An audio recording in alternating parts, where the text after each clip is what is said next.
So ಎಲ್ಲ ವಿದ್ಯಾರ್ಥಿಗಳು own ಆಗಿ ಎಕ್ಸ್ಪ್ಲೇಷನ್ ಮಾಡಬಹುದು ವಾರ್ಷಿಕ ಪರೀಕ್ಷೆಯಲ್ಲಿ, ಆಯ್ತಾ. ಇವಾಗ ಯಾವುದೋ ಒಂದು ಪ್ರಶ್ನೆ ಕೇಳಿರ್ತಾರಲ್ಲ, ಸೊ ಆ ಒಂದು ಪ್ರಶ್ನೆ ಮೊದಲಿಗೆ ಅರ್ಥ ಮಾಡ್ಕೊಳ್ಳಿ, ಆಯ್ತಾ. ಇದರೊಳಗೆ ಪಾಯಿಂಟ್ಸ್ಗಳು ಬರುತ್ತೆ, ಬಿಸಿನೆಸ್ ಸ್ಟಡೀಸ್ನಲ್ಲಿ ಸಾಕಷ್ಟು ಪಾಯಿಂಟ್ಸ್ಗಳು ಬರುತ್ತೆ, ಆ ಪಾಯಿಂಟ್ಸ್ಗಳು ಹಾಕಿ ಎಕ್ಸ್ಪ್ಲೇಷನ್ ಮಾಡಬೇಕು. ವಾರ್ಷಿಕ ಪರೀಕ್ಷೆಯಲ್ಲಿ ಆಯ್ತಾ ಪಾಯಿಂಟ್ಸ್ಗಳು ಅಷ್ಟೇ ನೋಡ್ತಾರೆ, ಆಯ್ತಾ. ನೀವು ಬರೆದಿರುವಂಥ ಪಾಯಿಂಟ್ಸ್ಗಳು ಅಷ್ಟೇ ನೋಡ್ತಾರೆ ಇವ್ಯಾಲ್ಯೂಯೇಷನ್ ಮಾಡುವಾಗ. ಇವಾಗ ಪೇಪರ್ ಚೆಕ್ ಮಾಡುವಾಗ ಮೊದಲಿಗೆ ಅವರು ನೋಡುವ ಮೆಥಡ್ ಏನಂದ್ರೆ ನೀವು ಪಾಯಿಂಟ್ಸ್ ಹೇಗೆ ಬರೆದಿದ್ದೀರಾ, ಪಾಯಿಂಟ್ಸ್ ಕರೆಕ್ಟ್ ಆಗಿ ಬರ್ದಿರೋ ಇಲ್ವೋ ಅಂತ ನೋಡ್ತಾರೆ. ಆಮೇಲೆ ಅದು ಓನ್ ಆಗಿ ಎಕ್ಸ್ಪ್ಲೇಷನ್ ಮಾಡಿ ಇಲ್ಲಿ, ಆಯ್ತಾ. ಓನ್ ಆಗಿ ಎಕ್ಸ್ಪ್ಲೇಷನ್ ಮಾಡಿದಾರೋ ಅಥವಾ ಹೇಗೆ ಎಕ್ಸ್ಪ್ಲೇಷನ್ ಮಾಡಿದಾರೋ ಅಷ್ಟೊಂದು ನೋಡಲ್ಲ. ಸೊ ಪಾಯಿಂಟ್ಸ್ ನೋಡ್ತಾರೆ ಸ್ನೇಹಿತರೆ, ಪಾಯಿಂಟ್ಸ್ ಹಾಕಿ ನೀವು ಎಕ್ಸ್ಪ್ಲೇಷನ್ ಮಾಡಬೇಕು, ಆಯ್ತಾ. ಓನ್ ಆಗಿ ಎಕ್ಸ್ಪ್ಲೇಷನ್ ಮಾಡಿದ್ರು ಕೂಡ ಓಕೆ. ಹಾಯ್, ದ್ವಿತೀಯ PUC ಎಲ್ಲ ವಿದ್ಯಾರ್ಥಿಗಳಿಗೆ ಎಜುಕೇಶನ್ ಕನ್ನಡ ಯೂಟ್ಯೂಬ್ ಚಾನಲ್ಗೆ ಸ್ವಾಗತ. ಸೊ ಎಲ್ಲರೂ ಹೇಗಿದ್ದೀರಾ, ಚೆನ್ನಾಗಿದ್ದೀರಾ ಅಂತ ಅನ್ಕೊಂತೀನಿ. ಇವತ್ತು ದ್ವಿತೀಯ PUCಯ ಪ್ರಥಮ ಭಾಷೆ ಕನ್ನಡ ಎಕ್ಸಾಮ್ ಮುಗೀತು. ಸೊ ಎಲ್ಲ ವಿದ್ಯಾರ್ಥಿಗಳು ಚೆನ್ನಾಗಿ ಆನ್ಸರ್ ಮಾಡಿದ್ರ, ಬಹಳ ಖುಷಿ ಆಗ್ತದೆ ನನಗೂ ಕೂಡ. ಸೊ ಇವತ್ತು ನಾವು ಬಿಸಿನೆಸ್ ಸ್ಟಡೀಸ್ ಇಂಪಾರ್ಟೆಂಟ್ ಕ್ವಶನ್ಸ್ ನೋಡ್ತಾ ಇದ್ದೇವೆ. ಆಸ್ ಪರ್ ಬ್ಲೂಪ್ರಿಂಟ್ ಪ್ರಕಾರ ಇಂಪಾರ್ಟೆಂಟ್ ಕ್ವಶನ್ಸ್ಗಳಾಗಿರುತ್ತೆ. 2025 ವಾರ್ಷಿಕ ಪರೀಕ್ಷೆಗೆ ಈ ಒಂದು ಕ್ವಶನ್ಸ್ಗಳು ಬಹಳಷ್ಟು ಇಂಪಾರ್ಟೆಂಟ್ ಆಗಿರುತ್ತೆ. 4 ಅಂಕದ ಪ್ರಶ್ನೆಗಳು ಮತ್ತು 8 ಅಂಕದ ಪ್ರಶ್ನೆಗಳು, ಆಯ್ತಾ. ಸೊ 3/3/2025ಕ್ಕೆ ದ್ವಿತೀಯ PUCಯ ಬಿಸಿನೆಸ್ ಸ್ಟಡೀಸ್ ಎಕ್ಸಾಮ್ ಇದೆ ಮತ್ತು ಅದೇ ರೀತಿ ಎಜುಕೇಶನ್ ಸಬ್ಜೆಕ್ಟ್ ಕೂಡ ಇದೆ ಮತ್ತು ಮ್ಯಾಥಮೆಟಿಕ್ಸ್ ಸಬ್ಜೆಕ್ಟ್ ಕೂಡ ಇದೆ. ಸೊ ಎಲ್ಲ ವಿದ್ಯಾರ್ಥಿಗಳು ಚೆನ್ನಾಗಿ ಅಭ್ಯಾಸ ಮಾಡಿ. ಇವತ್ತಿನ ನಾವು ಈ ಒಂದರಲ್ಲಿ ಬಿಸಿನೆಸ್ ಸ್ಟಡೀಸ್ ಇಂಪಾರ್ಟೆಂಟ್ ಕ್ವಶನ್ಸ್ಗಳು ನೋಡ್ತಾ ಇದ್ದೇವೆ. 4 ಅಂಕದ ಪ್ರಶ್ನೆಗಳು ಮತ್ತು 8 ಅಂಕದ ಪ್ರಶ್ನೆಗಳು, ಇಂಗ್ಲಿಷ್ ಮೀಡಿಯಂ ಮತ್ತು ಕನ್ನಡ ಮೀಡಿಯಂ ಬೋತ್ ಮೀಡಿಯಂ ಎಲ್ಲ ವಿದ್ಯಾರ್ಥಿಗಳಿಗೆ ಈ ಒಂದು ವಿಡಿಯೋ ಆಗಿರುತ್ತೆ, ಆಯ್ತಾ. ಸೊ ಇಲ್ಲಿ 2 ಅಂಕದ ಪ್ರಶ್ನೆ ಮತ್ತು MCQ ಕ್ವಶನ್ ಮೇಲೆ ಒಂದು ವಿಡಿಯೋ ಮಾಡ್ತೀನಿ, ಡೋಂಟ್ ವರಿ. 2024 ನಲ್ಲಿ ಒಂದು ವಿಡಿಯೋ ಮಾಡಿದ್ದೇನೆ. 2024 ನಲ್ಲಿ ಮಾಡಿರುವಂತಹ MCQ question, fill in the blanks, match the following question, 1 word question ಮತ್ತು 2 ಅಂಕದ ಪ್ರಶ್ನೆಗಳು ನಿಮಗೆ ಯೂಟ್ಯೂಬ್ ನಲ್ಲಿ ನನ್ನ ಪ್ರೀವಿಯಸ್ ಎಲ್ಲ ವಿಡಿಯೋಗಳು ನಿಮಗೆ ಶೋ ಆಗ್ತಾ ಇರಬಹುದು ಯೂಟ್ಯೂಬ್ ನಲ್ಲಿ. ಸೊ ಅದು ಕೂಡ ಯಾರೆಲ್ಲ ನೋಡಿದಿರಾ ಪರವಾಗಿಲ್ಲ ನೋಡ್ಕೊಳ್ಳಿ. ನಾನು 2 ಅಂಕದ ಪ್ರಶ್ನೆ ಮತ್ತು 1 ಅಂಕದ ಪ್ರಶ್ನೆ ಮತ್ತೆ ನಿಮಗೆ ರಿವಿಷನ್ ಮಾಡಿಸ್ತೀನಿ ಇಲ್ಲಿ, ಡೋಂಟ್ ವರಿ, ಇಂಪಾರ್ಟೆಂಟ್ ಕ್ವಶನ್ಸ್ ಒಂದಿಗೆ. ಸೊ ಇದಷ್ಟು ನೀವು ನೋಡ್ಕೊಂಡು ಹೋಗ್ಬಿಡ್ರಿ. ವಾರ್ಷಿಕ ಪರೀಕ್ಷೆಯಲ್ಲಿ 80 ಔಟ್ ಆಫ್ 80 ನೀವು ಆರಾಮಾಗಿ ವಾರ್ಷಿಕ ಪರೀಕ್ಷೆಯಲ್ಲಿ ಪಡೆದುಕೊಳ್ಳಬಹುದು. ಸೊ ಬನ್ನಿ ಈ ಒಂದು ವಿಡಿಯೋನ ಪ್ರಾರಂಭ ಮಾಡೋಣ. ಇದುವರೆಗೆ ನಮ್ಮ ಎಜುಕೇಶನ್ ಕನ್ನಡ ಯೂಟ್ಯೂಬ್ ಚಾನಲ್ ಯಾರು ಸಬ್ಸ್ಕ್ರೈಬ್ ಇಲ್ಲ ಅಂದ್ರೆ ಚಾನಲ್ಗೆ ಸಬ್ಸ್ಕ್ರೈಬ್ ಆಗಿರಿ, ಹಾಗೆ ಬೆಲ್ ಮೇಲೆ ಕ್ಲಿಕ್ ಮಾಡಿ, ಪ್ರತಿಯೊಂದು ನಿಮಗೆ ತಪ್ಪದೇ ಬರುತ್ತೆ. ಇವಾಗ ಕರ್ನಾಟಕ ಶಾಲಾ ಪರೀಕ್ಷೆ ಮತ್ತು ಮೌಲ್ಯ ನಿರ್ಣಯ ಮಂಡಳಿಯವರು ನಿಮಗೆ 3 ಮಾಡೆಲ್ ಕ್ವಶನ್ಸ್ ಪೇಪರ್ಗಳು ರಿಲೀಸ್ ಮಾಡಿದ್ದಾರೆ. ಸೊ ಇಲ್ಲಿ ನಿಮಗೆ MCQ question, fill in the blanks, ಖಾಲಿ ಬಿಟ್ಟ ಸ್ಥಳ ಮತ್ತು 1 ವರ್ಡ್ ಕ್ವಶನ್, 2 ಮಾರ್ಕ್ಸ್ ಕ್ವಶನ್ಸ್ಗಳು ಅವರು ಏನು ಇವಾಗ ಕೊಟ್ಟಿದಾರಲ್ಲ, ಇದು ನಿಮಗೆ ಎಲ್ಲ ನಿಮಗೆ ಓವರ್ ಆಲ್ ಒಂದು ಪ್ರಾಕ್ಟೀಸ್ 3 ಮಾಡೆಲ್ ಕ್ವಶನ್ ಪೇಪರ್ ನಿಮ್ಮ ಜೊತೆ ಇದೆ. ಇವಾಗ ಇದು ಅನಲೈಸ್ ಮಾಡೋಕ್ಕೆ ನಿಮಗೆ ತುಂಬಾನೇ ಸಹಾಯ ಆಗುತ್ತೆ, ಆಯ್ತಾ. ಅಂದ್ರೆ ಇವಾಗ 4 ಮಾರ್ಕ್ಸ್ ನಲ್ಲಿ ಇಂಪಾರ್ಟೆಂಟ್ ಕ್ವಶನ್ಸ್ ಯಾವುದು ಮತ್ತು 8 ಅಂಕದ ಪ್ರಶ್ನೆಯಲ್ಲಿ ಇಂಪಾರ್ಟೆಂಟ್ ಕ್ವಶನ್ಸ್ ಯಾವುದು ಇಲ್ಲಿ ನಾವು ಡಿಸ್ಕಷನ್ ಮಾಡೋಣ. ಇದು ನಿಮಗೆ ಪ್ರಾಕ್ಟೀಸ್ ಮಾಡೋಕ್ಕೆ ಅಂದ್ರೆ ಅನಲೈಸ್ ಮಾಡೋಕ್ಕೆ ನೋಡ್ಕೊಳ್ಳೋಕೆ ತುಂಬಾನೇ ಯೂಸ್ ಆಗಿರುವಂತಹ ಈ ಒಂದು ಮಾದರಿ ಪ್ರಶ್ನೆ ಪತ್ರಿಕೆಗಳು ನಿಮಗೆ ರಿಲೀಸ್ ಮಾಡಿರ್ತವೆ. ಸೊ ರಿಲೀಸ್ ಆಗಿರ್ತವೆ ಕರ್ನಾಟಕ ಶಾಲಾ ಪರೀಕ್ಷೆ ಮತ್ತು ಮೌಲ್ಯ ನಿರ್ಣಯ ಮಂಡಳಿಯವರು.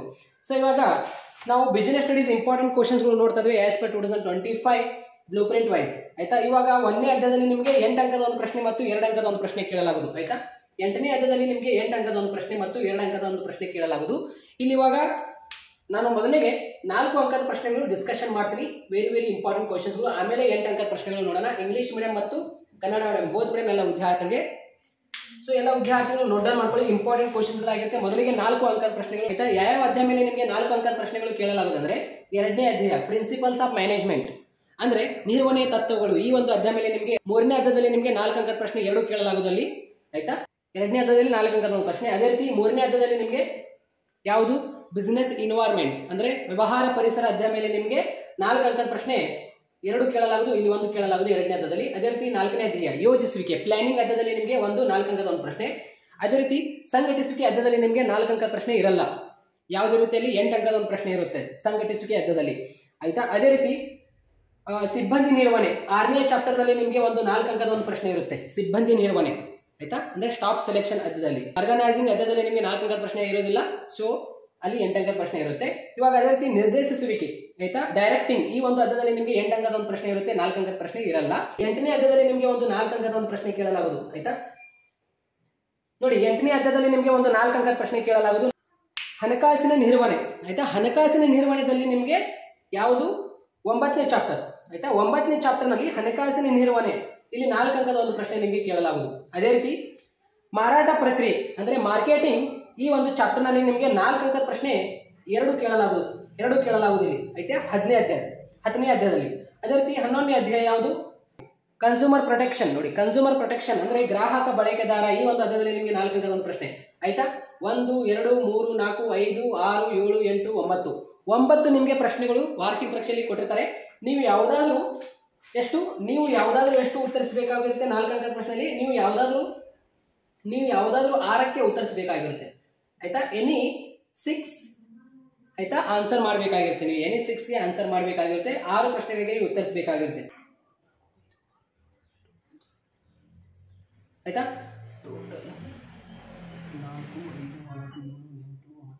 ನೋಡಿ 10 ಪ್ರಶ್ನೆಗಳು ನಿಮಗೆ ಇರುತ್ತೆ. 4 ಅಂಕದ ಪ್ರಶ್ನೆಯಲ್ಲಿ 4 ಅಂಕದ ಪ್ರಶ್ನೆಯಲ್ಲಿ ನಿಮಗೆ 10 ಪ್ರಶ್ನೆಗಳು ಇರುತ್ತೆ. ನೀವು ಯಾವುದಾದ್ರೂ 6 ಪ್ರಶ್ನೆಗೆ ಉತ್ತರಿಸಬೇಕಾಗಿರುತ್ತೆ. ಆಯ್ತಾ 4 ಪ್ರಶ್ನೆ ನಿಮಗೆ ಆಪ್ಷನ್ ಇರುತ್ತೆ. ಆಯ್ತಾ ಈ 6 ಪ್ರಶ್ನೆಗಳಿಗೆ ನೀವು ಆರಾಮಾಗಿ ಉತ್ತರಿಸಬಹುದು. ಅಂದ್ರೆ ಈ ಎಲ್ಲಾ 10 ಪ್ರಶ್ನೆಯಲ್ಲಿ ನಾವು ಡಿಸ್ಕಷನ್ ಮಾಡ್ತಾ ಇದ್ದೀವಿ. ಆ 10 ಪ್ರಶ್ನೆ ಯಾವುದು 4 ಅಂಕದ ಪ್ರಶ್ನೆಯಲ್ಲಿ ಬರುತ್ತೆ. ಸೊ ಎಲ್ಲ ವಿದ್ಯಾರ್ಥಿಗಳು ಇವಾಗ ಒಂದೊಂದು ಪ್ರಶ್ನೆಗಳು ನೋಟ್ ಡೌನ್ ಮಾಡ್ಕೊಳ್ಳಿ. ಇಂಗ್ಲಿಷ್ ಮೀಡಿಯಂ ಮತ್ತು ಕನ್ನಡ ಮೀಡಿಯಂ ಬೋತ್ ಮೀಡಿಯಂ ಎಲ್ಲ ವಿದ್ಯಾರ್ಥಿಗಳಾಗಿರುತ್ತೆ. ಸೊ ಒಂದನೆಯ ಪ್ರಶ್ನೆ ಬಂದ್ಬಿಟ್ಟು 4 ಅಂಕದ ಪ್ರಶ್ನೆಯಲ್ಲಿ ಯಾವುದಂದ್ರೆ ಪ್ರಿನ್ಸಿಪಲ್ಸ್ ಆಫ್ ಮ್ಯಾನೇಜ್ಮೆಂಟ್. ಆಯ್ತಾ ನಿರ್ವಹಣೆಯ ತತ್ವಗಳು. ನಿರ್ವಹಣೆಯ ತತ್ವಗಳಲ್ಲಿ 4 ಅಂಕದ ಒಂದು ಪ್ರಶ್ನೆ ಕೇಳಲಾಗುವುದು. ಆಯ್ತಾ ಎರಡನೇ ಹಂತದಲ್ಲಿ ಇದರೊಳಗೆ 4 ಅಂಕದ ಒಂದು ಪ್ರಶ್ನೆ ಯಾವುದು ಅತಿ ಹೆಚ್ಚು ವೆರಿ ಇಂಪಾರ್ಟೆಂಟ್ ಅಂದ್ರೆ ಟೈಲರ್ ಅವರು ಕೊಡುಗೆ ನೀಡಿದ ವೈಜ್ಞಾನಿಕ ನಿರ್ವಹಣಾ ತತ್ವಗಳನ್ನು ಸಂಕ್ಷಿಪ್ತವಾಗಿ ವಿವರಿಸಿ. ಆಯ್ತಾ briefly explain the FW tailors scientific principles of management. This question is are very important. Most frequently question ಆಗಿರುತ್ತೆ. ಅಂದ್ರೆ ಪ್ರೀವಿಯಸ್ ಎಕ್ಸಾಮ್ ಅಲ್ಲಿ ಬಹಳ ಬಾರಿ ಕೇಳಿರುವಂತಹ ಈ ಒಂದು ಪ್ರಶ್ನೆ ಆಗಿರುತ್ತೆ. FW ಟೈಲರ್ ಅವರ ವೈಜ್ಞಾನಿಕ ತತ್ವಗಳನ್ನು ವಿವರಿಸಿ ಅಂತ ನಿಮಗೆ ಪ್ರಶ್ನೆ ಆಗಿರುತ್ತೆ. ಈ ಒಂದು ಪ್ರಶ್ನೆ ವೆರಿ ಇಂಪಾರ್ಟೆಂಟ್ ಆಗಿರುತ್ತೆ. ಅದೇ ರೀತಿ ಇದರೊಳಗೆ ಇನ್ನೊಂದು ಪ್ರಶ್ನೆ ಇದೆ. ಆಯ್ತಾ ಯಾವ ಒಂದು ಪ್ರಶ್ನೆ ಅಂದ್ರೆ ನಿರ್ವಹಣೆ ತತ್ವಗಳ ಮಹತ್ವವನ್ನು ಪ್ರಾಮುಖ್ಯತೆ. ಮಹತ್ವ ಮತ್ತು ಪ್ರಾಮುಖ್ಯತೆ ಎರಡು ಒಂದೇ ಆಗಿರುತ್ತೆ ಸೆಂಟೆನ್ಸ್. ಆಯ್ತಾ ನಿರ್ವಹಣೆ ತತ್ವಗಳ ಮಹತ್ವ ಇಲ್ಲಾಂದ್ರೆ ಪ್ರಾಮುಖ್ಯತೆಯನ್ನು ವಿವರಿಸುವುದರೊಂದಿಗೆ ಚರ್ಚಿಸಿ. ವೆರಿ ಇಂಪಾರ್ಟೆಂಟ್ ಆಗಿರುತ್ತೆ. Discuss the importance of management principles explain any 4 points ಆಗಿರುತ್ತೆ ಈ ಒಂದು ಪ್ರಶ್ನೆ. ಆಯ್ತಾ ಅದೇ ರೀತಿ ಇದರೊಳಗೆ ಇನ್ನೊಂದು ಪ್ರಶ್ನೆ ಹೆನರಿ ಫಯಲ್ ಅವರ ಯಾವುದಾದರೂ 4 ನಿರ್ವಹಣೆಯ ತತ್ವಗಳನ್ನು ವಿವರಿಸಿ ಅಂತ ಪ್ರಶ್ನೆ ಏನಿದೆಯಲ್ಲ ಕ್ಯಾಶುವಲ್ ಆಗಿ ಈ ಒಂದು ಪ್ರಶ್ನೆ ಆಪ್ಷನ್ ಇಟ್ಕೊಳ್ಳಿ. Explain any 4 Henri Fayol's principles of management. ಆಯ್ತಾ ಈ 3 ಪ್ರಶ್ನೆಗಳಲ್ಲಿ ಯಾವುದಾದ್ರೂ ಒಂದು ನಿಮಗೆ ಬಂದೇ ಬರುತ್ತೆ ಈ ಒಂದು ಎರಡನೇ ಹಂತದಲ್ಲಿ ಪ್ರಿನ್ಸಿಪಲ್ಸ್ ಆಫ್ ಮ್ಯಾನೇಜ್ಮೆಂಟ್. ಆಯ್ತಾ ನಿರ್ವಹಣೆಯ ತತ್ವಗಳು ಈ ಒಂದು ಹಂತದಲ್ಲಿ 4 ಅಂಕದ ಒಂದು ಪ್ರಶ್ನೆ ನೋಡಕ್ಕೆ ಸಿಗುತ್ತೆ 3 ಪ್ರಶ್ನೆಗಳಲ್ಲಿ. ಅತಿ ಹೆಚ್ಚು ಇದರೊಳಗೆ ಇಂಪಾರ್ಟೆಂಟ್ ಯಾವುದಂದ್ರೆ ಟೈಲರ್ ಅವರ ಕೊಡುಗೆ ನೀಡಿದ ತತ್ವಗಳು. ಆಯ್ತಾ ವೈಜ್ಞಾನಿಕ ತತ್ವಗಳು. FW Taylor scientific principle. This question is are very important. ಆಯ್ತಾ ಈ ಒಂದು ಪ್ರಶ್ನೆ ನೋಡ್ಕೊಳ್ಳಿ. ಮತ್ತು ಮೂರನೇ ಅಧ್ಯಾಯ ಯಾವುದು ವ್ಯವಹಾರ ಪರಿಸರ ಬಿಸ್ನೆಸ್ ಇನ್ವೈರ್ಮೆಂಟ್. ಬಿಸ್ನೆಸ್ ಇನ್ವೈರ್ಮೆಂಟ್ ನಲ್ಲಿ ನಿಮಗೆ ಹಾಟ್ ಕ್ವಶನ್ ಕೇಳಲಾಗುವುದು. ಆಯ್ತಾ ಬಿಸ್ನೆಸ್ ಇನ್ವೈರ್ಮೆಂಟ್ ಅಧ್ಯಾಯ ಮೇಲೆ ನಿಮಗೆ ಹಾಟ್ ಕ್ವಶನ್ ಒಂದು ಕೇಳಲಾಗುವುದು. ಇಲ್ಲಾಂದ್ರೆ ಮಾರಾಟ ಪ್ರಕ್ರಿಯೆ ಅಧ್ಯಾಯ ಮೇಲೆ ನಿಮಗೆ ಹಾಟ್ ಕ್ವಶನ್ ಕೇಳಬಹುದು. ಆಯ್ತಾ ಇಲ್ಲಿ ಒಂದು ಕೇಳಬಹುದು ಇಲ್ಲೊಂದು ಕೇಳಬಹುದು. ಯಾಕಂದ್ರೆ ಇಲ್ಲಿ 4 ಅಂಕದ ಪ್ರಶ್ನೆ 2 ಕೇಳಲಾಗುವುದು. ಒಂದು ನಾರ್ಮಲ್ ಒಂದು ಪ್ರಶ್ನೆ ಕೇಳ್ತಾರೆ, ಒಂದು ಹಾಟ್ ಕ್ವಶನ್. ಹಾಟ್ ಕ್ವಶನ್ ಅಂದ್ರೆ ಏನು higher oriented think skill base ಮೇಲೆ ನಿಮ್ಮ ಪ್ರಶ್ನೆಗಳಾಗಿರುತ್ತೆ. ಆಯ್ತಾ ಇವಾಗ ಮೂರನೇ ಹಂತದಲ್ಲಿ ನಿಮಗೆ 4 ಅಂಕದ ಪ್ರಶ್ನೆ 2 ಕೇಳಲಾಗುವುದು. ಇಲ್ಲಿ ಸ್ಕ್ರೀನ್ ಮೇಲೆ ನಿಮ್ಗೆ ಏನು ನಾನು ತೋರಿಸ್ತಾ ಇದ್ದೇನೆ ಇದು ಹಾಟ್ ಕ್ವಶನ್ ಆಗಿರುತ್ತೆ. ಆಯ್ತಾ ಇಲ್ಲಿ ಟಿಕ್ ಹಾಕ್ಸಿದ್ರೆ ನೋಡಿ ಇದರೊಳಗಿಂದ ಯಾವುದಾದ್ರೂ ಒಂದು ಬರ್ಬೋದು. ಇಂಗ್ಲಿಷ್ ಮೀಡಿಯಂ ಮತ್ತು ಕನ್ನಡ ಮೀಡಿಯಂ ಬೋತ್ ಮೀಡಿಯಂ ಎಲ್ಲ ವಿದ್ಯಾರ್ಥಿಗಳಾಗಿರುತ್ತೆ. ಸೊ ಎಲ್ಲ ವಿದ್ಯಾರ್ಥಿಗಳು ಓನ್ ಆಗಿ ಎಕ್ಸ್ಪ್ಲೇಷನ್ ಮಾಡಬಹುದು ವಾರ್ಷಿಕ ಪರೀಕ್ಷೆಯಲ್ಲಿ. ಆಯ್ತಾ ಇವಾಗ ಯಾವುದೋ ಒಂದು ಪ್ರಶ್ನೆ ಕೇಳಿರ್ತಾರಲ್ಲ ಸೊ ಆ ಒಂದು ಪ್ರಶ್ನೆ ಮೊದಲಿಗೆ ಅರ್ಥ ಮಾಡ್ಕೊಳ್ಳಿ. ಆಯ್ತಾ ಇದರೊಳಗೆ ಪಾಯಿಂಟ್ಸ್ಗಳು ಬರುತ್ತೆ. ಬಿಸಿನೆಸ್ ಸ್ಟಡೀಸ್ ನಲ್ಲಿ ಸಾಕಷ್ಟು ಪಾಯಿಂಟ್ಸ್ಗಳು ಬರುತ್ತೆ. ಆ ಪಾಯಿಂಟ್ಸ್ಗಳು ಹಾಕಿ ಎಕ್ಸ್ಪ್ಲೇಷನ್ ಮಾಡಬೇಕು. ವಾರ್ಷಿಕ ಪರೀಕ್ಷೆಯಲ್ಲಿ ಆಯ್ತಾ ಪಾಯಿಂಟ್ಸ್ಗಳು ಅಷ್ಟೇ ನೋಡ್ತಾರೆ. ಆಯ್ತಾ ನೀವು ಬರೆದಿರುವಂತಹ ಪಾಯಿಂಟ್ಸ್ಗಳು ಅಷ್ಟೇ ನೋಡ್ತಾರೆ ಇವ್ಯಾಲ್ಯೂಯೇಷನ್ ಮಾಡುವಾಗ. ಇವಾಗ ಪೇಪರ್ ಚೆಕ್ ಮಾಡುವಾಗ ಮೊದಲಿಗೆ ಅವರು ನೋಡುವ ಮೆಥಡ್ ಏನಂದ್ರೆ ನೀವು ಪಾಯಿಂಟ್ಸ್ ಹೇಗೆ ಬರೆದಿದ್ದೀರಾ, ಪಾಯಿಂಟ್ಸ್ ಕರೆಕ್ಟ್ ಆಗಿ ಬರ್ದಿರೋ ಇಲ್ವೋ ಅಂತ ನೋಡ್ತಾರೆ. ಆಮೇಲೆ ಅದು ಓನ್ ಆಗಿ ಎಕ್ಸ್ಪ್ಲೇಷನ್ ಮಾಡಿ ಇಲ್ಲಿ ಆಯ್ತಾ ಓನ್ ಆಗಿ ಎಕ್ಸ್ಪ್ಲೇಷನ್ ಮಾಡಿದಾರೋ ಅಥವಾ ಹೇಗೆ ಎಕ್ಸ್ಪ್ಲೇಷನ್ ಮಾಡಿದಾರೋ ಅಷ್ಟೊಂದು ನೋಡಲ್ಲ. ಸೊ ಪಾಯಿಂಟ್ಸ್ ನೋಡ್ತಾರೆ ಸ್ನೇಹಿತರೆ. ಪಾಯಿಂಟ್ಸ್ ಹಾಕಿ ನೀವು ಎಕ್ಸ್ಪ್ಲೇಷನ್ ಮಾಡಬೇಕು. ಆಯ್ತಾ ಓನ್ ಆಗಿ ಎಕ್ಸ್ಪ್ಲೇಷನ್ ಮಾಡಿದ್ರು ಕೂಡ ಓಕೆ ಬಿಸಿನೆಸ್ ಸ್ಟಡೀಸ್ ಡೆಫಿನೆಟ್ಲಿ ಒಳ್ಳೆಯ ಫಲಿತಾಂಶ ನೀವು ಮಾಡ್ಕೋಬಹುದು ಫೈನಲ್ ಎಕ್ಸಾಮ್ ನಲ್ಲಿ. ಆಯ್ತಾ ಇವಾಗ ಇಲ್ಲಿ ಸ್ಕ್ರೀನ್ ಮೇಲೆ ನಾನು ನಿಮಗೆ ತೋರಿಸಿದ್ದೇನೆ ಬಿಸಿನೆಸ್ ಎನ್ವೈರನ್ಮೆಂಟ್ ಮೇಲೆ ಆಯ್ತಾ ವ್ಯವಹಾರ ಪರಿಸರ ಮೇಲೆ ಹಾಟ್ ಕ್ವಶನ್ ತೋರಿಸಿದ್ದೇನೆ. ಇದರಲ್ಲಿ ಒಂದು ನಾರ್ಮಲ್ ಒಂದು ಪ್ರಶ್ನೆ ಕೇಳಿದಿತ್ತಂದ್ರೆ ಯಾವ್ದು ಕ್ವಶನ್ ಕೇಳ್ತಾರೆ ಅಂದ್ರೆ ಯಾವುದಾದ್ರೂ 4 ವ್ಯವಹಾರ ಪರಿಸರದ ಆಯಾಮಗಳನ್ನು ಬರೆಯಿರಿ ಅಂತ. ಆಯ್ತಾ briefly explain any 4 dimensions of business environment. This question is are very important also. ಆಯ್ತಾ ಇಲ್ಲಾಂದ್ರೆ ಇನ್ನೊಂದು ಪ್ರಶ್ನೆ ಇದೆ ನೋಡಿ briefly explain importance of business environment ಅಂದ್ರೆ ವ್ಯವಹಾರ ಪರಿಸರದ ಪ್ರಾಮುಖ್ಯತೆಯನ್ನು ವಿವರಿಸಿ. ಈ 2 ಪ್ರಶ್ನೆ ನಿಮಗೆ ಯಾವುದಾದ್ರೂ ಒಂದು ಬರಬಹುದು ನಾರ್ಮಲ್ ಕ್ವಶನ್ ಅಲ್ಲಿ. ವೆರಿ ಇಂಪಾರ್ಟೆಂಟ್ ಆಗಿರುತ್ತೆ ಈ 2 ಪ್ರಶ್ನೆ. ಹಾಟ್ ಕ್ವಶನ್ ನಿಮಗೆ ಸ್ಕ್ರೀನ್ ಮೇಲೆ ತೋರಿಸಿದ್ದೇನೆ. ಆಯ್ತಾ ಇವಾಗ ಅದೇ ರೀತಿ ಈ ಒಂದು ಅಧ್ಯಾಯ ಆಯ್ತು 3ನೇ ಅಧ್ಯಾಯ. ಇವಾಗ 4ನೇ ಅಧ್ಯಾಯ ಯಾವುದು ಯೋಜಿಸುವಿಕೆ ಪ್ಲಾನಿಂಗ್. ಪ್ಲಾನಿಂಗ್ ಅಧ್ಯಾಯದಲ್ಲಿ ನಿಮಗೆ ಒಂದು 4 ಅಂಕದ ಒಂದು ಪ್ರಶ್ನೆ ಕೇಳಲಾಗುವುದು. ಅದು ಅತಿ ಹೆಚ್ಚು ನಿಮಗೆ ಇಂಪಾರ್ಟೆಂಟ್ ಅಂದ್ರೆ ಯೋಜಿಸುವಿಕೆ ಯಾವುದಾದರೂ 4 ಮಿತಿಗಳನ್ನು ವಿವರಿಸಿ. ವೆರಿ ಇಂಪಾರ್ಟೆಂಟ್ ಆಗಿರುತ್ತೆ. Briefly explain any 4 limitations of planning. This question is are also very important. ಆಯ್ತಾ ಅದೇ ರೀತಿ ಯಾವುದಾದರೂ 4 ಯೋಜಿಸುವಿಕೆಯ ಪ್ರಾಮುಖ್ಯತೆಯನ್ನು ವಿವರಿಸಿ. Briefly explain any 4 importance of planning. ಈ ಒಂದು ಪ್ರಶ್ನೆ ಕೂಡ ವೆರಿ ಇಂಪಾರ್ಟೆಂಟ್ ಆಗಿರುತ್ತೆ. ಈ 2 ಪ್ರಶ್ನೆ ನಿಮಗೆ ಅತಿ ಹೆಚ್ಚು ಬಾರಿ ಕೇಳಿರುವಂತಹ ಪ್ರಶ್ನೆ ಆಗಿರುತ್ತೆ. ಮತ್ತು ಇನ್ನೊಂದು ನಿಮಗೆ ಪ್ರಶ್ನೆ ಕೇಳಬಹುದು, ಯೋಜಿಸುವಿಕೆಯ ಯಾವುದಾದರೂ 4 ಪ್ರಕಾರಗಳನ್ನು ಬರೆಯಿರಿ ಅಂತ ನಿಮಗೆ ಪ್ರಶ್ನೆ ಕೇಳಬಹುದು. ಆಯ್ತಾ, briefly any 4 types of planning ಅಂತ ನಿಮಗೆ ಪ್ರಶ್ನೆ ಕೇಳಬಹುದು, ಎನಿ 4 ಟೈಪ್ಸ್ ಆಫ್ ಪ್ಲಾನಿಂಗ್ ಅಂತ.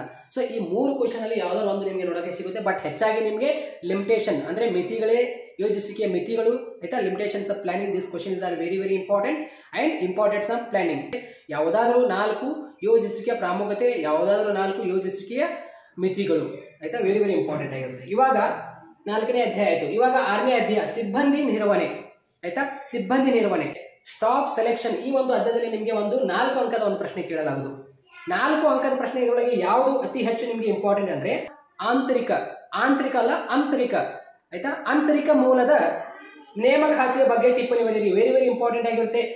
Right note on internal sources of recruitment, very very important ಆಗಿರುತ್ತೆ. ಆಂತರಿಕ ಮೂಲದ ನೇಮಕಾತಿಯ ಬಗ್ಗೆ ಟಿಪ್ಪಣಿ ಬರೆಯಿರಿ. ಆಂತರಿಕ ನೇಮಕಾತಿಯ ಬಗ್ಗೆ ಟಿಪ್ಪಣಿ ಬರೆಯಿರಿ, very very important. Right A note on internal sources of recruitment, this questions are very very important. ಆಯ್ತಾ, ಅದೇ ರೀತಿ ಇದರೊಳಗೆ ಇನ್ನೊಂದು ಪ್ರಶ್ನೆ ವೆರಿ ವೆರಿ ಇಂಪಾರ್ಟೆಂಟ್ ಯಾವುದು ಅಂದರೆ ನಿಮಗೆ ಈ ಒಂದು ಅಧ್ಯಾಯದಲ್ಲಿ 8 ಅಂಕದ ಒಂದು ಪ್ರಶ್ನೆಯಲ್ಲಿ ಕೂಡ ಈ ಒಂದು ಪ್ರಶ್ನೆ ಇಂಪಾರ್ಟೆಂಟ್ ಆಗಿರುತ್ತೆ. ಯಾವುದೊಂದು ಪ್ರಶ್ನೆ ಅಂದರೆ ಸಿಬ್ಬಂದಿ ನಿರ್ವಹಣೆಯಲ್ಲಿ ಯಾವುದಾದ್ರೂ 4 ಆಯ್ಕೆಯ ಪರೀಕ್ಷೆಗಳನ್ನು ವಿವರಿಸಿ. ಆಯ್ತಾ, ಈ ಒಂದು ಪ್ರಶ್ನೆ ಕೂಡ ಅತಿ ಹೆಚ್ಚು ಇಂಪಾರ್ಟೆಂಟ್ ಆಗಿರುತ್ತೆ. ಎಕ್ಸ್ಪ್ಲೇನ್ ಎನಿ 4 ಸೆಲೆಕ್ಷನ್ ಯಾವ ರೀತಿಯಲ್ಲಿ ಪರೀಕ್ಷೆ ಇರುತ್ತೆ, ಟೆಸ್ಟ್ ಇರುತ್ತೆ.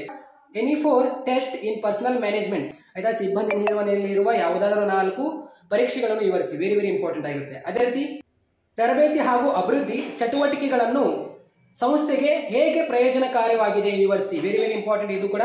How are the training and development activities beneficial to employees, ನಿಮಗೆ ಹೆಚ್ಚಾಗಿ ಅತಿ ಹೆಚ್ಚು ಬಾರಿ ಕೇಳಿರುವಂತಹ ಈ ಒಂದು ಪ್ರಶ್ನೆ ಆಗಿರುತ್ತೆ ನಿಮಗೆ. ಸೊ ಈ ಒಂದು ಅಧ್ಯಾಯದಲ್ಲಿ ನಿಮಗೆ ಒಂದು 8 ಅಂಕದ ಪ್ರಶ್ನೆಯಲ್ಲಿ ಕೂಡ ಕೇಳಲಾಗುವುದು ಮತ್ತು 4 ಅಂಕದ ಪ್ರಶ್ನೆಯಲ್ಲಿ ಒಂದು ಪ್ರಶ್ನೆ ಕೇಳಲಾಗುವುದು. ಸೊ 8 ಅಂಕದ ಪ್ರಶ್ನೆಯಲ್ಲಿ ಮತ್ತು 4 ಅಂಕದ ಪ್ರಶ್ನೆಯಲ್ಲಿ ಕೂಡ ವೆರಿ ವೆರಿ ಇಂಪಾರ್ಟೆಂಟ್ ಆಗಿರುತ್ತೆ. ಆಯ್ತಾ, ಅದೇ ರೀತಿ ಇವಾಗ 8ನೇ ಅಧ್ಯಾಯದಲ್ಲಿ ನಿಮಗೆ ಒಂದು 4 ಅಂಕದ ಒಂದು ಪ್ರಶ್ನೆ ಕೇಳಲಾಗುವುದು. ಆಯ್ತಾ, ನೋಡಿ 8ನೇ ಅಧ್ಯಾಯದಲ್ಲಿ ನಿಮಗೆ ಒಂದು 4 ಅಂಕದ ಪ್ರಶ್ನೆ ಕೇಳಲಾಗುವುದು. ನಿಯಂತ್ರಿಸುವಿಕೆ, ಕಂಟ್ರೋಲಿಂಗ್ ಅಧ್ಯಾಯದಲ್ಲಿ ನಿಮಗೆ ಒಂದು 4 ಅಂಕದ ಪ್ರಶ್ನೆ ಯಾವುದು ಇಂಪಾರ್ಟೆಂಟ್ ಅಂದ್ರೆ ನಿಯಂತ್ರಿಸುವಿಕೆಯ ಯಾವುದಾದ್ರೂ 4 ಮಿತಿಗಳನ್ನು ವಿವರಿಸಿ. ಆಯ್ತಾ, explain any 4 limitations of controlling, this question is are very very important ಆಗಿರುತ್ತೆ. ಅದೇ ರೀತಿ ನಿಯಂತ್ರಿಸುವಿಕೆ ಪ್ರಕ್ರಿಯೆಯಲ್ಲಿ ಒಳಗೊಂಡಿರುವ ಮೊದಲ 4 ಹಂತಗಳನ್ನು ಸಂಕ್ಷಿಪ್ತವಾಗಿ ವಿವರಿಸಿ. ಆಯ್ತಾ, briefly describe the first 4 steps involve the control process, very very important ಪ್ರಶ್ನೆ. ಒಂದು ಉತ್ತಮ ನಿಯಂತ್ರಣ ವ್ಯವಸ್ಥೆಯು ಸಂಘಟನೆಗೆ ಹೇಗೆ ಹಲವು ರೀತಿಯಲ್ಲಿ ಸಹಾಯ ಮಾಡುತ್ತದೆ ಅಂತ ಪ್ರಶ್ನೆ. A good control system help to organisation in many way, this justify the statement with any 4 points ಅಂತ ನಿಮಗೆ ಪ್ರಶ್ನೆ. ಅತಿ ಹೆಚ್ಚು ನಿಮಗೆ ನಿಯಂತ್ರಿಸುವಿಕೆಯ ಮಿತಿಗಳು ಅಂದ್ರೆ ಲಿಮಿಟೇಷನ್ಸ್ ಆಫ್ ಕಂಟ್ರೋಲಿಂಗ್, ಆಯ್ತಾ, ನಿಯಂತ್ರಿಸುವಿಕೆಯ ಮಿತಿಗಳು ಮತ್ತು ನಿಯಂತ್ರಿಸುವಿಕೆ ಪ್ರಕ್ರಿಯೆ ಒಳಗೊಂಡಿರುವ ಮೊದಲ 4 ಹಂತಗಳು ನೋಡಿ. Briefly describe the first 4 steps involve the control process, ಈ ಒಂದು ಪ್ರಶ್ನೆ ವೆರಿ ವೆರಿ ಇಂಪಾರ್ಟೆಂಟ್ ಆಗಿರುತ್ತೆ 8ನೇ ಅಧ್ಯಾಯದಲ್ಲಿ. ಆಯ್ತಾ, ಇವಾಗ 9ನೇ ಅಧ್ಯಾಯ ಯಾವುದು ನಿಮಗೆ ಹಣಕಾಸಿನ ನಿರ್ವಹಣೆ, ಆಯ್ತಾ, ಫೈನಾನ್ಷಿಯಲ್ ಮ್ಯಾನೇಜ್ಮೆಂಟ್ ಅಧ್ಯಾಯದಲ್ಲಿ ನಿಮಗೆ ಒಂದು 4 ಅಂಕದ ಒಂದು ಪ್ರಶ್ನೆ ಕೇಳಲಾಗುವುದು. ಇದರಲ್ಲಿ 4 ಅಂಕದ ಒಂದು ಪ್ರಶ್ನೆ ಯಾವುದು ಇಂಪಾರ್ಟೆಂಟ್ ಅಂದ್ರೆ ಹಣಕಾಸು ಒದಗಿಸುವ ಮೇಲೆ ಪ್ರಭಾವ ಬೀರುವ ಯಾವುದಾದರೂ 4 ಅಂಶಗಳನ್ನು ವಿವರಿಸಿ, ವೆರಿ ವೆರಿ ಇಂಪಾರ್ಟೆಂಟ್ ಇದು. ಹಣಕಾಸು ಒದಗಿಸುವ ಮೇಲೆ ಪ್ರಭಾವ ಬೀರುವ ಯಾವುದಾದರೂ 4 ಅಂಶಗಳನ್ನು ವಿವರಿಸಿ. Explain any 4 factors that influence the decision to provide financing, this question is are very very important. ಸ್ಥಿರ ಬಂಡವಾಳದ ಮೇಲೆ ಪ್ರಭಾವ ಬೀರುವ ಯಾವುದಾದರೂ 4 ಅಂಶಗಳನ್ನು ವಿವರಿಸಿ. Explain any 4 factors affecting the choice of fixed capital requirement, this questions are very very important. ಈ ಒಂದು 9ನೇ ಅಧ್ಯಾಯದಲ್ಲಿ, ಆಯ್ತಾ, ಹಣಕಾಸಿನ ನಿರ್ವಹಣೆ ಫೈನಾನ್ಷಿಯಲ್ ಮ್ಯಾನೇಜ್ಮೆಂಟ್ ಅಧ್ಯಾಯದಲ್ಲಿ ನಾನು ನಿಮಗೆ ಪ್ರಶ್ನೆ 2 ಕೊಟ್ಟಿದ್ದೇನೆ. ಸೊ ವೆರಿ ವೆರಿ ಇಂಪಾರ್ಟೆಂಟ್ ಆಗಿರುತ್ತೆ. ಇವಾಗ 10ನೇ ಅಧ್ಯಾಯದಲ್ಲಿ ನಿಮಗೆ ಒಂದು ಹಾಟ್ ಕ್ವಶನ್ ಕೇಳಲಾಗುವುದು. ನೋಡ್ರಿ, ಇಲ್ಲಿ ಸ್ಕ್ರೀನ್ ಮೇಲೆ ಕಾಣ್ತಾ ಇದೆಯಲ್ಲ, ಇಂಗ್ಲಿಷ್ ಮೀಡಿಯಂ ಮತ್ತು ಕನ್ನಡ ಬೋತ್ ಮೀಡಿಯಂ ಎಲ್ಲ ವಿದ್ಯಾರ್ಥಿಗಳಿಗೆ 10ನೇ ಅಧ್ಯಾಯದಲ್ಲಿ ಒಂದು ಹಾಟ್ ಕ್ವಶನ್ ಕೇಳಬಹುದು. ಯಾವ ಒಂದು ಅಧ್ಯಾಯ ಇದು? ಮಾರಾಟ ಪ್ರಕ್ರಿಯೆ, ಆಯ್ತಾ, ಮಾರ್ಕೆಟಿಂಗ್ ಪ್ರೊಸೆಸ್. ಈ ಒಂದು ಅಧ್ಯಾಯದಲ್ಲಿ ನಿಮಗೆ ಒಂದು ಹಾಟ್ ಕ್ವಶನ್, ಒಂದು ನಾರ್ಮಲ್ ಕ್ವಶನ್ ಅಲ್ಲಿ ಕೇಳೋದಿತ್ತಂದ್ರೆ ಯಾವ್ದು ಪ್ರಶ್ನೆ ಇಂಪಾರ್ಟೆಂಟ್ ಅಂದ್ರೆ ಮಿಶ್ರಣದ ಮೂಲಾಂಶಗಳನ್ನು ವಿವರಿಸಿ, ಆಯ್ತಾ. ಎಕ್ಸ್ಪ್ಲೇನ್ ದ ಎಲಿಮೆಂಟ್ಸ್, ಆಯ್ತಾ, ನಿಮಗೆ 8 ಅಂಕದ ಪ್ರಶ್ನೆಯಲ್ಲಿ ಕೂಡ ವೆರಿ ವೆರಿ ಇಂಪಾರ್ಟೆಂಟ್ ಇದು, ಆಯ್ತಾ. ಮಾರಾಟ ಪ್ರಕ್ರಿಯೆ ಮಿಶ್ರಣದ ಮೂಲಾಂಶಗಳನ್ನು ವಿವರಿಸಿ. Explain the elements of the sales process mix, very very important ಆಗಿರುತ್ತೆ. ಇನ್ನೊಂದು ಪ್ರಶ್ನೆ ಇದರೊಳಗೆ ಕೈಗಾರಿಕಾ ಉತ್ಪನ್ನಗಳ ಯಾವುದಾದರೂ 4 ಲಕ್ಷಣಗಳನ್ನು ವಿವರಿಸಿ. Explain any 4 futures of industrial product, very very important. ಇನ್ನೊಂದು ಅತಿ ಹೆಚ್ಚು ರಿಪೀಟ್ ಆಗಿರುವಂತಹ ಪ್ರಶ್ನೆ ಆಯ್ತಾ, ಮಾರಾಟ ಪ್ರಕ್ರಿಯೆ ಮಿಶ್ರಣದ ಮೂಲಾಂಶಗಳನ್ನು ವಿವರಿಸಿ ಆಯ್ತಾ, explain the elements of the sale process mix. This questions are very very important. This question ಯಾವ್ದು ಕ್ವಶನ್ ಅಂದ್ರೆ, ಜಾಹೀರಾತಿನ ವಿರುದ್ಧವಾಗಿರುವ ಯಾವುದಾದರೂ 4 ಆಕ್ಷೇಪಣೆಗಳನ್ನು ಬರೆಯಿರಿ, ವಿವರಿಸಿ. ವೆರಿ ವೆರಿ ಇಂಪಾರ್ಟೆಂಟ್ ಆಗಿರುತ್ತೆ ಇದು. Describe any 4 objection on advertising. Very very important ಈ ಒಂದು ಪ್ರಶ್ನೆ ಆಯ್ತಾ, ಅತಿ ಹೆಚ್ಚು ರಿಪೀಟ್ ಆಗಿರುವಂತಹ ಪ್ರಶ್ನೆ ಆಗಿರುತ್ತೆ ಈ ಒಂದು ಪ್ರಶ್ನೆ. ಸೊ ಇದರೊಳಗೆ ನಾನು ನಿಮಗೆ ಎಷ್ಟು 3 ಪ್ರಶ್ನೆ ಕೊಟ್ಟಿದ್ದೇನೆ, ಒಂದು ಹಾಟ್ ಕ್ವಶನ್ ಕೊಡಿಸಿ ನಿಮಗೆ ಯಾವುದಾದ್ರೂ 2 ಬಂದೇ ಬರುತ್ತೆ. ಸೊ ಎಲ್ಲ ವಿದ್ಯಾರ್ಥಿಗಳು ಅಭ್ಯಾಸ ಮಾಡಿ. ಇವಾಗ 11ನೇ ಅಧ್ಯಾಯ ಯಾವುದು, ಕನ್ಸ್ಯೂಮರ್ ಪ್ರೊಟೆಕ್ಷನ್ ಅಂದ್ರೆ ಗ್ರಾಹಕ ಬಳಕೆದಾರ ಆಯ್ತಾ. ಈ ಒಂದು ಅಧ್ಯಾಯದಲ್ಲಿ ನಿಮಗೆ ಗ್ರಾಹಕ ಸುರಕ್ಷೆ, ಈ ಒಂದು ಅಧ್ಯಾಯದಲ್ಲಿ ನಿಮಗೆ ಒಂದು 4 ಅಂಕದ ಪ್ರಶ್ನೆ ಯಾವುದು ಇಂಪಾರ್ಟೆಂಟ್ ಅಂದ್ರೆ, ಬಳಕೆದಾರರ ಯಾವುದಾದ್ರೂ 4 ಹಕ್ಕುಗಳನ್ನು ವಿವರಿಸಿ. ಈ ಒಂದು ಪ್ರಶ್ನೆ ಓದಲೇಬೇಕು ನೀವು ಆಯ್ತಾ. ನಿಮ್ಗೆ ಸ್ವಲ್ಪ ಟ್ವಿಸ್ಟ್ ಮಾಡಿ ಕೇಳಬಹುದು ಪ್ರಶ್ನೆ, ಬಟ್ ಬಳಕೆದಾರ ಹಕ್ಕುಗಳು ಅಂತ ಪ್ರಶ್ನೆ ಬಂದಾಗ, ಸೆಂಟೆನ್ಸ್ ಬಂದಾಗ ಅದೇ ಆನ್ಸರ್ ಬರೀರಿ ಆಯ್ತಾ. ಬಳಕೆದಾರರ ಯಾವುದಾದ್ರೂ 4 ಹಕ್ಕುಗಳನ್ನು ವಿವರಿಸಿ. Very very important. Explain any 4 rights of users ಅಂತ ಆಯ್ತಾ. ಇನ್ನೊಂದು ಪ್ರಶ್ನೆ, ಸರಕು ಮತ್ತು ಸೇವೆಗಳನ್ನು ಖರೀದಿಸುವಾಗ, ಬಳಸುವಾಗ, ಅನುಭವಿಸುವಾಗ ಆಯ್ತಾ ಗ್ರಾಹಕರಿಗಿರುವ ಹೊಣೆಗಾರಿಕೆಗಳು. ವೆರಿ ವೆರಿ ಇಂಪಾರ್ಟೆಂಟ್ ಆಯ್ತಾ. Describe any 4 responsibility that consumer have when purchasing, using and enjoying goods and service. Very very important ಆಗಿರುತ್ತೆ. ಈ ರೀತಿಯಾಗಿ ನಿಮಗೆ ಈ ಅಧ್ಯಾಯ ಮೇಲೆ ಆಯ್ತಾ 10 ಪ್ರಶ್ನೆಗಳು ಕೇಳಲಾಗುವುದು. ನೀವು ಯಾವುದಾದ್ರೂ 6 ಬರೀಬೇಕಾಗಿರುತ್ತೆ. ಏನು 4 ಅಂಕದ ಪ್ರಶ್ನೆಗಳು ಡಿಸ್ಕಷನ್ ಮಾಡಿದಿಲ್ಲ, ಈ ಎಲ್ಲಾ ಕ್ವಶನ್ಸ್ ಗಳು ನಿಮಗೆ ಡೆಫಿನೆಟ್ಲಿ ಇಂಪಾರ್ಟೆಂಟ್ ಆಗಿರುತ್ತೆ. ಇದರೊಳಗೆ ಇಂಪಾರ್ಟೆಂಟ್ ಯಾವುದಂತ ನಾನು ಮತ್ತೆ ನಿಮಗೆ ಹೇಳಿದ್ದೇನೆ ಆಯ್ತಾ, ಈ ಪ್ರಶ್ನೆ ಇಂಪಾರ್ಟೆಂಟ್ ಅಂತ ಹೇಳಿದ್ದೇನೆ. ಸೊ ಈ 10 ನೋಡಿ, ಈ ಅಧ್ಯಾಯ ಮೇಲೆ ನಿಮಗೆ 10 ಪ್ರಶ್ನೆಗಳು ಕೇಳಲಾಗುವುದು 4 ಅಂಕದ ಪ್ರಶ್ನೆಯಲ್ಲಿ. ಸೊ ಎಲ್ಲ ವಿದ್ಯಾರ್ಥಿಗಳು 6ಕ್ಕೆ ಉತ್ತರಿಸಬೇಕಾಗಿರುತ್ತೆ. ಇವಾಗ 8 ಅಂಕದ ಪ್ರಶ್ನೆಗಳು ನೋಡೋಣ ಸ್ನೇಹಿತರೆ. ಈ 8 ಅಂಕದ ಪ್ರಶ್ನೆಗಳು ಯಾವ ಅಧ್ಯಾಯ ಮೇಲೆ ನಮಗೆ ಇಂಪಾರ್ಟೆಂಟ್ ಅಂದ್ರೆ, ಇವಾಗ ಎಲ್ಲ ಇದು 4 ಅಂಕದ ಪ್ರಶ್ನೆಗಳಾಯ್ತು. ಇವಾಗ 8 ಅಂಕದ ಪ್ರಶ್ನೆಗಳು 8 marks very very important questions ಗಳಾಗಿರುತ್ತೆ. ಇವಾಗ 8 ಅಂಕದ ಪ್ರಶ್ನೆಯಲ್ಲಿ ಯಾವ ಅಧ್ಯಾಯ ಮೇಲೆ ನಿಮಗೆ ಕೇಳಲಾಗುವುದು ಅಂದ್ರೆ, ನೇಚರ್ ಅಂಡ್ ಸಿಗ್ನಿಫಿಕೇಶನ್ ಆಫ್ ಮ್ಯಾನೇಜ್ಮೆಂಟ್ ಅಂದ್ರೆ ನಿರ್ವಹಣೆಯ ಸ್ವರೂಪ ಮತ್ತು ಮಹತ್ವ. ಈ ಒಂದು ಅಧ್ಯಾಯದಲ್ಲಿ ನಿಮಗೆ ಆಯ್ತಾ 8 ಅಂಕದ ಒಂದು ಪ್ರಶ್ನೆ ಕೇಳಲಾಗುವುದು ಆಯ್ತಾ 1ನೇ ಅಧ್ಯಾಯ ಮೇಲೆ. ಮತ್ತು ಅದೇ ರೀತಿ ಆರ್ಗನೈಸಿಂಗ್ ಆಯ್ತಾ ಸಂಘಟಿಸುವಿಕೆ ಅಧ್ಯಾಯದಲ್ಲಿ 5ನೇ ಅಧ್ಯಾಯದಲ್ಲಿ ನಿಮಗೆ ಒಂದು 8 ಅಂಕದ ಒಂದು ಪ್ರಶ್ನೆ ಕೇಳಲಾಗುವುದು ಆಯ್ತಾ. ಅದೇ ರೀತಿ 6ನೇ ಅಧ್ಯಾಯ ಸಿಬ್ಬಂದಿ ನಿರ್ವಹಣೆ ಆಯ್ತಾ. 6ನೇ ಅಧ್ಯಾಯ ಸ್ಟಾಫ್ ಸೆಲೆಕ್ಷನ್ ಆಯ್ತಾ, ಸಿಬ್ಬಂದಿ ನಿರ್ವಹಣೆ. ಸ್ಟಾಫಿಂಗ್ ಮ್ಯಾನೇಜ್ಮೆಂಟ್ ಅಂದ್ರೆ ಸಿಬ್ಬಂದಿಯ ನಿರ್ವಹಣೆ. ಈ 1ನೇ ಅಧ್ಯಾಯದಲ್ಲಿ ನಿಮಗೆ 8 ಅಂಕದ ಒಂದು ಪ್ರಶ್ನೆ. ಮತ್ತು ಅದೇ ರೀತಿ 5ನೇ ಅಧ್ಯಾಯ ಆರ್ಗನೈಸಿಂಗ್ ಅಂದ್ರೆ ಸಂಘಟಿಸುವಿಕೆ ಅಧ್ಯಾಯದಲ್ಲಿ 8 ಅಂಕದ ಒಂದು ಪ್ರಶ್ನೆ. ಸಿಬ್ಬಂದಿ ನಿರ್ವಹಣೆ ಆಯ್ತಾ, ಸ್ಟಾಫ್ ಮ್ಯಾನೇಜ್ಮೆಂಟ್. ಅದೇ ರೀತಿ 7ನೇ ಅಧ್ಯಾಯ ಡೈರೆಕ್ಟಿಂಗ್ ಆಯ್ತಾ, ನಿರ್ದೇಶಿಸುವಿಕೆ ಅಧ್ಯಾಯದಲ್ಲಿ 8 ಅಂಕದ ಒಂದು ಪ್ರಶ್ನೆ. 10ನೇ ಅಧ್ಯಾಯ ಮಾರಾಟ ಪ್ರಕ್ರಿಯೆ ಅಂದ್ರೆ ಮಾರ್ಕೆಟಿಂಗ್ ಪ್ರೊಸೆಸ್. ಈ ಒಂದು ಅಧ್ಯಾಯದಲ್ಲಿ ನಿಮಗೆ 8 ಅಂಕದ ಒಂದು ಪ್ರಶ್ನೆ. ಸೊ ಇವಾಗ 1ನೇ ಅಧ್ಯಾಯ ಮೇಲೆ ನಿಮಗೆ ಅತಿ ಹೆಚ್ಚು ರಿಪೀಟ್ ಆಗಿರುವಂತಹ ಪ್ರಶ್ನೆ, ನಿರ್ವಹಣೆಯ ಗುಣಲಕ್ಷಣಗಳನ್ನು ವಿವರಿಸಿ ಆಯ್ತಾ. Explain the characteristics management. This questions are very very important ಆಯ್ತಾ. ಅದೇ ರೀತಿ ಇನ್ನೊಂದು ಪ್ರಶ್ನೆ ಇದರೊಳಗೆ, management is a continuous in related series of activities ಅಂದ್ರೆ ನಿರ್ವಹಣೆಯು ನಿರಂತರ ಪರಸ್ಪರ ಸಂಬಂಧಿತ ಸರಣಿ ಕಾರ್ಯವಾಗಿದೆ, ವಿವರಿಸಿ. ನೋಡಿ, ಸಮನ್ವಯತೆ ಎಂದರೇನು, ಸಮನ್ವಯತೆಯ ಗುಣಲಕ್ಷಣಗಳನ್ನು ವಿವರಿಸಿ. ಈ ಒಂದು ಪ್ರಶ್ನೆ, ಇಲ್ಲಾಂದ್ರೆ ನಿರ್ವಹಣೆಯ ಗುಣಲಕ್ಷಣಗಳು. ಸೊ ಇಂಪಾರ್ಟೆಂಟ್ ಆಗಿರುತ್ತೆ. ಸಮನ್ವಯತೆಯ ಲಕ್ಷಣ ಕೇಳಬಹುದು, ಇಲ್ಲಾಂದ್ರೆ ನಿರ್ವಹಣೆಯ ಲಕ್ಷಣ ಕೇಳಬಹುದು. ಈ 2 ಪ್ರಶ್ನೆ ಇಂಪಾರ್ಟೆಂಟ್ ಆಗಿರುತ್ತೆ. ಮತ್ತು ಇನ್ನೊಂದು ಇದರೊಳಗೆ ಪ್ರಶ್ನೆ ಇದೆ ಆಯ್ತಾ, ಸೈನ್ಸ್ ಅಂಡ್ ಆರ್ಟ್ಸ್ ಅಂತ ಅಂದ್ರೆ management is A both arts and science ಅಂದ್ರೆ ನಿರ್ವಹಣೆಯು ಕಲೆ ಮತ್ತು ವಿಜ್ಞಾನ 2 ಪ್ರಶ್ನೆ ಅಂತ ಇದೆಯಲ್ಲ, ಆ ಒಂದು ಪ್ರಶ್ನೆ ನನ್ನ ಪ್ರಕಾರ ಕೇಳಂಗಿಲ್ಲ. ಅದು ನಿಮಗೆ ಹೆಚ್ಚಾಗಿ ನಿರ್ವಹಣೆಯ ಗುಣಲಕ್ಷಣಗಳು ಆಯ್ತಾ, ಫ್ಯೂಚರ್ಸ್ ಆಫ್ ಮ್ಯಾನೇಜ್ಮೆಂಟ್. 5ನೇ ಅಧ್ಯಾಯದಲ್ಲಿ ನಿಮಗೆ ಒಂದು 8 ಅಂಕದ ಒಂದು ಪ್ರಶ್ನೆ ಕೇಳಲಾಗುವುದು. ವಿಕೇಂದ್ರೀಕರಣ ಎಂದರೇನು ಮತ್ತು ಅದರ ಪ್ರಾಮುಖ್ಯತೆಯನ್ನು ವಿವರಿಸಿ. Very very important. Organising chapter ನಲ್ಲಿ ವಿಕೇಂದ್ರೀಕರಣ ಎಂದರೇನು, ಸಂಘಟಿಸುವಿಕೆ ಚಾಪ್ಟರ್ ನಲ್ಲಿ ವಿಕೇಂದ್ರೀಕರಣ ಎಂದರೇನು ಮತ್ತು ಅದರ ಪ್ರಾಮುಖ್ಯತೆಯನ್ನು ಬರೆಯಿರಿ, ಅದರ ಪ್ರಾಮುಖ್ಯತೆಯನ್ನು ವಿವರಿಸಿ. ವೆರಿ ವೆರಿ ಇಂಪಾರ್ಟೆಂಟ್ ಆಗಿರುತ್ತೆ ಆಯ್ತಾ. What is decentralisation and it is importance. Very very important ಆಯ್ತಾ.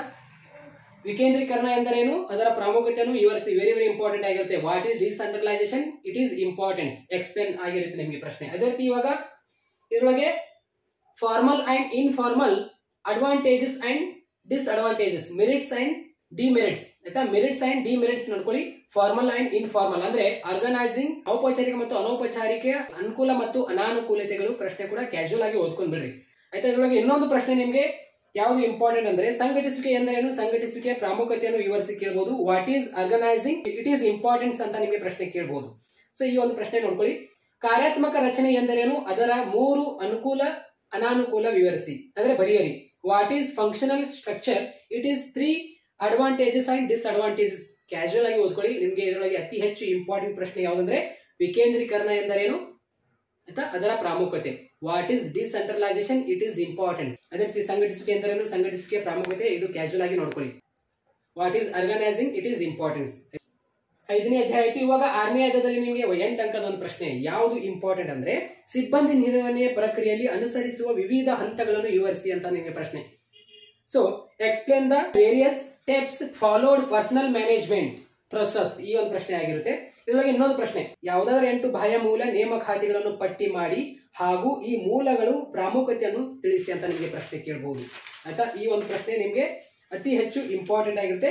Any 8 internal process recruitment points ಗಳು ನೋಡ್ಕೊಳ್ಳಿ, ವೆರಿ ವೆರಿ ಇಂಪಾರ್ಟೆಂಟ್ ಆಗಿರುತ್ತೆ 8 ಅಂಕದ ಪ್ರಶ್ನೆಯಲ್ಲಿ ಆಯ್ತಾ. ಇದ್ರ ಬಗ್ಗೆ ಇನ್ನೊಂದು ನಿಮಗೆ ಪ್ರಶ್ನೆ, ನೀವು ಒಬ್ಬ ಮಾನವ ಸಂಪನ್ಮೂಲ ವ್ಯವಸ್ಥಾಪಕರಾಗಿ ಇಲ್ಲಾಂದ್ರೆ ನಿರ್ವಾಹಕರಾಗಿ ಉದ್ಯೋಗಗಳ ಆಯ್ಕೆಯಲ್ಲಿ ಅನುಸರಿಸುವ ವಿವಿಧ ಹಂತಗಳನ್ನು ವಿವರಿಸಿ ಅಂತ ನಿಮಗೆ ಪ್ರಶ್ನೆ. ಇದೇ ಒಂದು ಅಧ್ಯಾಯದಲ್ಲಿ as a human resource manager explain various steps you follow in selecting employees ಅಂತ ಈ ಒಂದು ಪ್ರಶ್ನೆ ಆಗಿರ್ಬೋದು. ಅಂದ್ರೆ ಸಿಬ್ಬಂದಿಯ ನಿರ್ವಹಣೆ ಅಂದ್ರೆ ಸ್ಟಾಫಿಂಗ್ ಮ್ಯಾನೇಜ್ಮೆಂಟ್ ಅಧ್ಯಾಯ ಮೇಲೆ ಈ ರೀತಿ ಕ್ವಶನ್ ನಿಮಗೆ ಬರುತ್ತೆ 8 ಅಂಕದ ಪ್ರಶ್ನೆಯಲ್ಲಿ. ಇವಾಗ ನಿರ್ದೇಶಿಸುವಿಕೆ ಅಧ್ಯಾಯದಲ್ಲಿ 8 ಅಂಕದ ಒಂದು ಪ್ರಶ್ನೆ ಯಾವುದು ಅತಿ ಹೆಚ್ಚು ಇಂಪಾರ್ಟೆಂಟ್ ಅಂದ್ರೆ ನಿರ್ದೇಶಿಸುವಿಕೆಯ ತತ್ವಗಳನ್ನು ವಿವರಿಸಿ, ವೆರಿ ವೆರಿ ಇಂಪಾರ್ಟೆಂಟ್ ಆಗಿರುತ್ತೆ ಆಯ್ತಾ. Explain the principles of directing, this question is are very very important. ಇದರೊಳಗೆ ಇನ್ನೊಂದು ಪ್ರಶ್ನೆ, ಮೇಲ್ವಿಚಾರಣೆ ಎಂದರೇನು, ಮೇಲ್ವಿಚಾರಣೆಯ ಮಾಡುವ ಪಾತ್ರವನ್ನು ವಿವರಿಸಿ. What is supervision, explain the rule played by supervision ಪ್ರಶ್ನೆ ಆಯ್ತಾ. ಅದೇ ರೀತಿ ಈ ಒಂದು ಪ್ರಶ್ನೆ ಕೂಡ ಯಾವುದು ಅಂದ್ರೆ ಸಂವಹನದ ಪರಿಣಾಮಕಾರಿತ್ವವನ್ನು ಸುಧಾರಿಸಲು ಅಳವಡಿಸಿಕೊಳ್ಳಬೇಕಾದ ಸೂಕ್ತ ಕ್ರಮಗಳ ಬಗ್ಗೆ ಸಲಹೆ ತಿಳಿಸಿ ಅಂತ ಪ್ರಶ್ನೆ. ಅಂದ್ರೆ ಇವಾಗ give suggestion on appropriate measure to be adopt ಆಯ್ತಾ to the improve the effectiveness of communication ಪ್ರಶ್ನೆ. ಕಮ್ಯುನಿಕೇಶನ್ ಮೇಲೆ ಪ್ರಶ್ನೆ ಇಂಪಾರ್ಟೆಂಟ್ ಆಗಿರುತ್ತೆ ಆಯ್ತಾ. ನಿರ್ದೇಶಿಸುವಿಕೆಯ ತತ್ವಗಳು ಪ್ರಿನ್ಸಿಪಲ್ಸ್ ಆಫ್ ಡೈರೆಕ್ಟಿಂಗ್ ಪ್ರಶ್ನೆ ನೋಡ್ಕೊಳ್ಳಿ, ವೆರಿ ವೆರಿ ಇಂಪಾರ್ಟೆಂಟ್ ಆಗಿರುತ್ತೆ. ಇವಾಗ ಕೊನೆಯ ಅಧ್ಯಾಯ 10ನೇ ಅಧ್ಯಾಯದಲ್ಲಿ ನಿಮಗೆ 8 ಅಂಕದ ಒಂದು ಪ್ರಶ್ನೆ ಯಾವುದು ಇಂಪಾರ್ಟೆಂಟ್ ಅಂದ್ರೆ ಮಾರಾಟ ಪ್ರಕ್ರಿಯೆ ಯಾವುದಾದ್ರೂ 8 ಕಾರ್ಯಗಳನ್ನು ವಿವರಿಸಿ, very very important. Explain any 8 functions of sales process, very very important. ಅದೇ ರೀತಿ ಜಾಹೀರಾತು ಮತ್ತು ವೈಯಕ್ತಿಕ ಮಾರಾಟಗಳ ನಡುವಿನ ಯಾವುದಾದರೂ 8 ವ್ಯತ್ಯಾಸಗಳನ್ನು ತಿಳಿಸಿ, very very important. State any 8 difference between advertising and personal selling, very very important ಆಯ್ತಾ. ಸೊ ಎಲ್ಲ ವಿದ್ಯಾರ್ಥಿಗಳು ಅಭ್ಯಾಸ ಮಾಡಿ. ಈ ಎಲ್ಲಾ ಕ್ವಶನ್ಸ್ಗಳು ನಿಮಗೆ ವೆರಿ ವೆರಿ ಇಂಪಾರ್ಟೆಂಟ್ ಆಗಿತ್ತು 4 ಅಂಕದ ಪ್ರಶ್ನೆಯಲ್ಲಿ ಮತ್ತು 8 ಅಂಕದ ಪ್ರಶ್ನೆಯಲ್ಲಿ. ಸೊ ಎಲ್ಲ ವಿದ್ಯಾರ್ಥಿಗಳಿಗೆ ಆಲ್ ದಿ ಬೆಸ್ಟ್. ಯಾವುದೇ ರೀತಿ ಟೆನ್ಷನ್ ತೆಗೆದುಕೊಳ್ಳಕ್ಕೆ ಹೋಗಬೇಡ್ರಿ. ಫೈನಲ್ ಎಕ್ಸಾಮ್ 2025 ನಲ್ಲಿ ಈ ಕ್ವಶನ್ಸ್ಗಳು ನಿಮಗೆ ಡೆಫಿನೆಟ್ಲಿ ನೋಡಕ್ಕೆ ಸಿಗುತ್ತೆ, ಯಾವುದೇ ರೀತಿ ಟೆನ್ಷನ್ ತೆಗೆದುಕೊಳ್ಳೋ ಅವಶ್ಯಕತೆ ಇಲ್ಲ. ಸೊ ಎಲ್ಲ ವಿದ್ಯಾರ್ಥಿಗಳು ಬಿಸಿನೆಸ್ ಸ್ಟಡೀಸ್ ನಲ್ಲಿ ಬರೆಯುವಾಗ ಸೊ ಪಾಯಿಂಟ್ಸ್ಗಳು ಕರೆಕ್ಟ್ ಹಾಕ್ರಿ ಆಯ್ತಾ. ಓನಾಗಿ ಎಕ್ಸ್ಪ್ಲೇಷನ್ ಮಾಡಬಹುದು, ಪಾಯಿಂಟ್ಸ್ಗಳಿಗೆ ಓನಾಗಿ ಎಕ್ಸ್ಪ್ಲೇಷನ್ ಮಾಡಿ. ಇವಾಗ ಯಾವುದೇ ಒಂದು ಪ್ರಶ್ನೆ ಕೇಳಿರ್ತಾರಲ್ಲ ಮೊದಲಿಗೆ ಅರ್ಥ ಪೀಠಿಕೆ ಎಲ್ಲ ಹಾಕ್ರಿ, ನಡೆಯುತ್ತೆ. 4 ಮಾರ್ಕ್ಸ್ನಲ್ಲಿ 8 ಮಾರ್ಕ್ಸ್ನಲ್ಲಿ ಚೆನ್ನಾಗಿ ಬರೀರಿ. ಎಲ್ಲ ವಿದ್ಯಾರ್ಥಿಗಳು ಒಳ್ಳೆಯ ಫಲಿತಾಂಶ ಮಾಡ್ಕೋತೀರಾ. ಸೊ ಓನಾಗಿ ಎಕ್ಸ್ಪ್ಲೇಷನ್ ಮಾಡಬೇಕು. ಆಲ್ಮೋಸ್ಟ್ ಬಿಸಿನೆಸ್ ಸ್ಟಡೀಸ್ ನಲ್ಲಿ ಓನಾಗಿ ಎಕ್ಸ್ಪ್ಲೇಷನ್ ಮಾಡಿದರೆ ನಿಮಗೆ ಗೊತ್ತಾಗ್ಬಿಡುತ್ತೆ. ಇವಾಗ ಬುಕ್ ನಲ್ಲಿ ಹೆಂಗಿದೆ, ಬುಕ್ ನಲ್ಲಿ ಕೂಡ ಆಲ್ಮೋಸ್ಟ್ ಜನರಲ್ ಆಗಿ ಕೊಟ್ಟಿದ್ದಾನೆ. ಸೊ ಬುಕ್ ನಲ್ಲಿ ಮತ್ತು ನೀವು ಏನು ಅರ್ಥ ಮಾಡ್ಕೊಂಡಿರ್ತೀರಲ್ಲ 4 ಅಂಕದ ಪ್ರಶ್ನೆ 8 ಅಂಕದ ಪ್ರಶ್ನೆಯಲ್ಲಿ ನೀವು ಅದೇ ರೀತಿ ಆನ್ಸರ್ ಮಾಡಿ ಓನಾಗಿ ನಡೆಯುತ್ತೆ. ಸೊ ಎಲ್ಲ ವಿದ್ಯಾರ್ಥಿಗಳಿಗೆ ಈ ಒಂದು ಶೇರ್ ಮಾಡಿ. All the best. Thank you so much.